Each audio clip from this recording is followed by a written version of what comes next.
Perkenalkan, nama saya Sifarmi Fauzani dengan NIM K1221074. Perkenalkan, nama saya Rahmanul Laila dengan NIM K1221062. Perkenalkan, nama saya Nursul Syahdi Nugroho dengan NIM K1221056. Perkenalkan, nama saya Hilda Ramadita Hidayat dengan NIM K1221034. Materi yang pertama mengenai sejarah perkembangan analisis wacana. Secara historis, sampai awal tahun 50-an, kajian tata bahasa masih berkutat di seputar kalimat.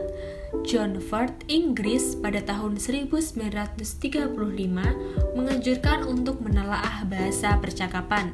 Anjuran Ford, tanggapan dengan lahirnya analisis wacana percakapan, juga dilakukan oleh Mitchell dalam komunitas di Cyrenaica. Pada tahun 1952, seorang linguis kenamaan bernama Zelig S. Harris mempublikasikan artikel yang berjudul Discourse Analysis yang dimuat di majalah Language nomor 28 halaman 1-3 dan 474-494. Harris berargumentasi tentang perlunya mengkaji bahasa secara komprehensif, minimal mengkaji aspek eksternal yang menyelimuti kalimat secara kontekstual. Selanjutnya, pada tahun 1960-an, di Amerika muncul pendekatan sosiolinguistik yang dipelopori oleh Delhaimes yang antara lain mengaji masalah percakapan, komunikasi, dan bentuk sapaan yang nantinya akan berkembang menjadi kajian wacana yang lebih luas. Pada tahun-tahun itu, muncul pula kajian bahasa lainnya, seperti filsafat bahasa dan etnografi oleh Austin 1911 sampai 1960 dan Searle bidang etnografi komunikasi oleh John Gambers dan Delhaimes bidang etnometodologi dialektologi yang dikembangkan oleh Harvey dan Irving dan psikolinguistik atau psikologi dan inteligensia artifisial yang dikembangkan oleh Bartlett. Analisis wacana berkembang secara mantap sebagai disiplin ilmu pada tahun 1980-an. Buku yang diterbitkan diantaranya Stubbs 1983, Brown dan Yule 1983, dan karya Van Dijk 1985. Materi yang kedua, yakni mengenai kedudukan analisis wacana. Sebagian besar linguis sepakat bahwa analisis wacana berada di posisi paling puncak, paling atas, dan paling luas di hierarki kebahasaan. Pendekatan bahasa dimulai dari yang paling kecil hingga paling besar, berawal dari kajian fonologi bunyi, morfologi bentuk, sintaksis, semantik, pragmatik, kemudian analisis wacana. Dalam analisis wacana, kualitas analisis linguis dipengaruhi oleh kemampuan dan profesionalisme analisis bahasa, ketinggian analisis, teknik dan metode yang digunakan dalam analisis. Untuk materi yang ketiga, mengenai prinsip pemahaman analisis wacana. Suatu wacana merupakan unsur kebahasaan yang mengandung ilmu pengetahuan dan informasi yang tidak mudah dipahami dan memerlukan kemampuan tertentu. Dalam wacana, ada beberapa prinsip yang biasa dijadikan cara untuk memahami wacana, yaitu yang pertama, yakni prinsip analogi. Prinsip ini menganjurkan kepada para pengkaji linguistik untuk menyiapkan bekal pengetahuan umum dan wawasan mendalam atau pengalaman dunia yang luas untuk menganalisis wacana. Prinsip analogi mampu menjelaskan gejala bahasa yang terbukti ada di sekitar kita. Misalnya, kita sering menemukan kalimat pemulung dilarang masuk di depan sebuah gang. Adanya kalimat tersebut bukan hanya sekedar tulisan, melainkan bentuk antisipasi pengalaman buruk akibat adanya pemulung. Prinsip analogi ini diperlukan oleh menganalisis wacana dan mengandung pengetahuan dan pengalaman. Yang kedua, prinsip penafsiran lokal. Prinsip ini digunakan untuk menginterpretasikan dengan cara mencari konteks yang melingkupi wacana tersebut berupa area, daerah, maupun lokal. Caranya dengan melihat, mencari hal-hal yang mendukung interpretasinya di sekitar wilayah lahirnya wacana tersebut. Misalnya pada judul koran, Indonesia belum siap perang, yang diiringi gambar pertandingan sepak bola. Melalui penafsiran lokal, kita dapat mengetahui bahwa yang dimaksud Indonesia adalah atlet sepak bola dan yang dimaksud perang adalah pertandingan sepak bola. Jika yang dianalisis adalah wacana lisan, maka kita harus melihat konteks terdekat dari lahirnya wacana tersebut. Misalnya, kita disuruh ibu untuk menghidupkan lampu ruang tamu. Jika dapat menafsirkan secara lokal, maka kita akan mematikan lampu ruang tamu kita, bukan ruang tamu orang lain. Materi yang keempat mengenai metode analisis wacana. Metode distribusional digunakan untuk tujuan analisis struktur wacana secara internal. Biasanya analisis ini mengabaikan aspek eksternal wacana atau konteks. Dengan kata lain, analisis ini sesuai untuk mendeskripsikan wacana sintaktikal yang bebas dari konteks. Teknik untuk menganalisis yang menguraikan pola keruntutan wacana, maka diperlukan penerapan teknik permutasi atau balik dan teknik substitusi atau ganti. Menurut Sudaryanto, teknik permutasi digunakan untuk menguji kesejajaran atau kelancaran makna dalam rangkaian kalimat, menguji ketegaran letak suatu unsur dalam sebuah beruntun. Cara pembalikannya ialah dengan memindahkan wujud satuan lingual sebagai satu keseluruhan. Misalnya, Bu Guru yang jadi juara itu berasal dari Yogyakarta, tinggal di desa Caturharjo, Sleman. Bila susunan kalimat itu dibalik, maka akan menjadi tinggal di desa Caturharjo, Sleman. Bu Guru yang jadi juara itu berasal dari Yogyakarta. Susunan kalimat hasil pembalikan di atas tidak jelas makna dan informasinya. Semestinya, tautan kalimatnya adalah sebagai berikut. Bu Guru yang jadi juara itu berasal dari Yogyakarta. Bu Guru yang jadi juara itu tinggal di desa Caturharjo, Sleman. Wacana hasil penerapan teknik permutasi itu memperlihatkan dengan jelas hubungan antara kalimat yang satu dengan kalimat yang lainnya dalam satu struktur. Karena bahasa menganut pola efisiensi, maka subjek pada kalimat kedua biasanya dielipskan, supaya tidak terkesan adanya pengulangan yang membosankan. Namun, sekali lagi, teknik itu telah membantu menemukan sifat koherensi antar kalimat.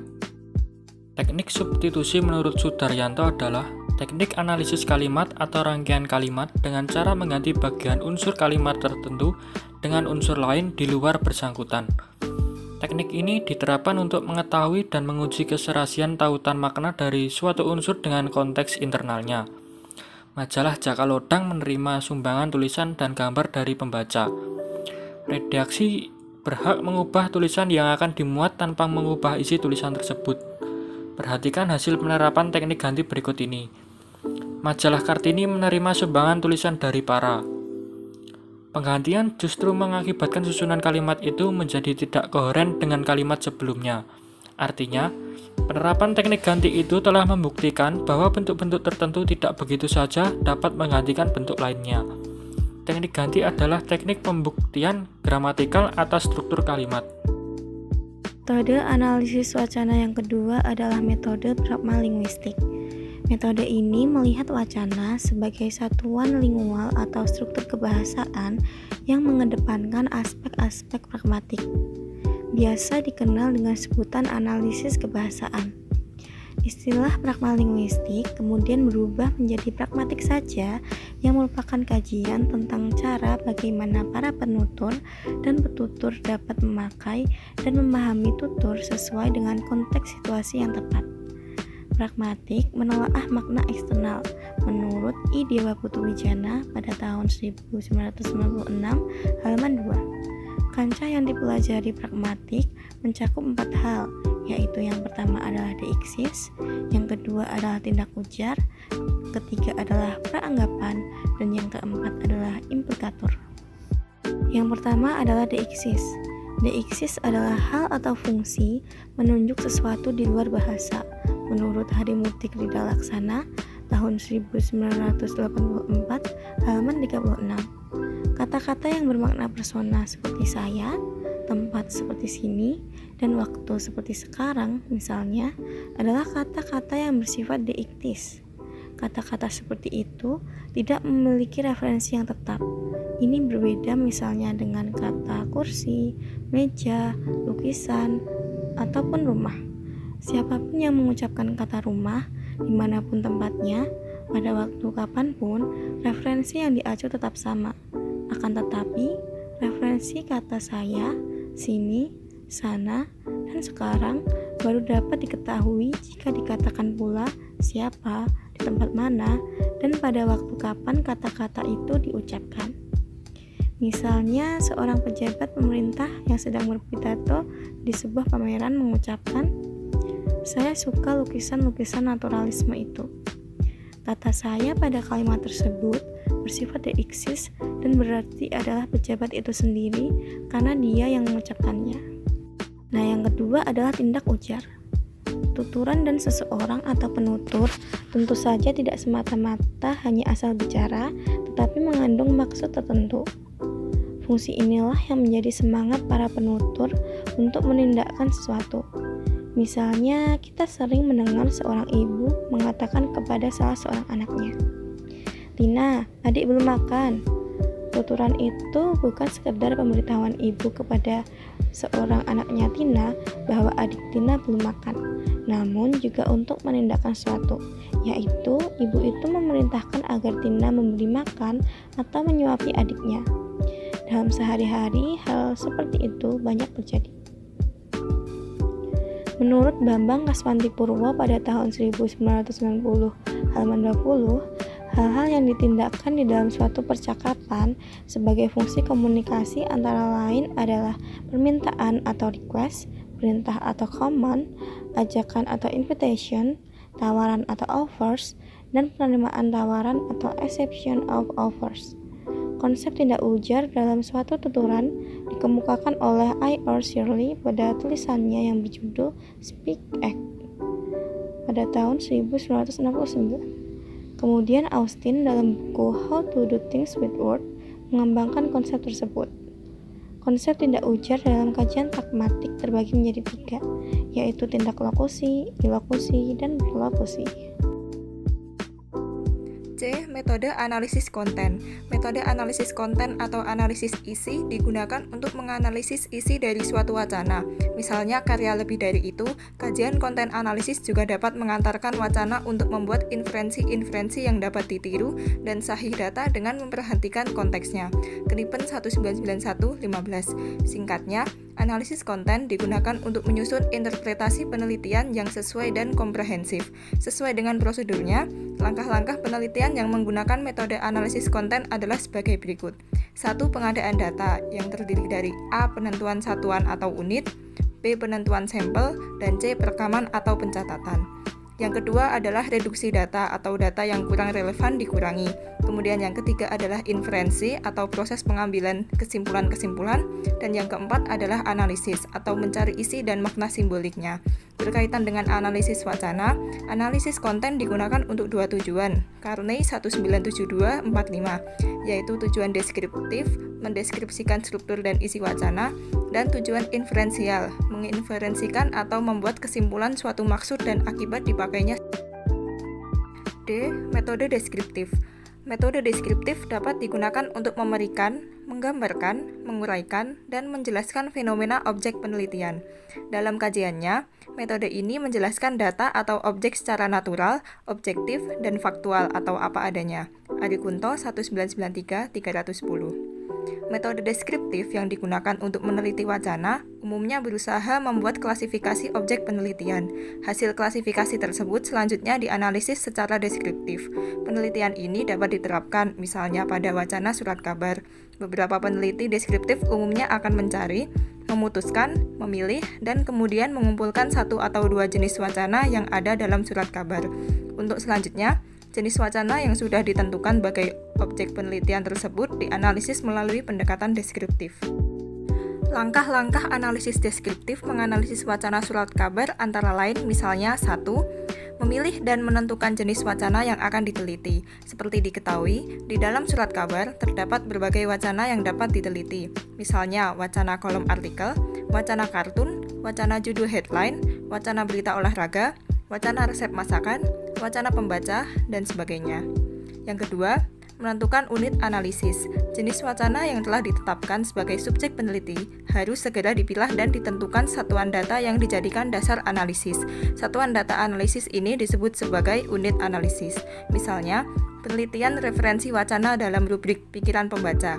Unit analisisnya adalah rangkaian kalimat yang mengandung referensi.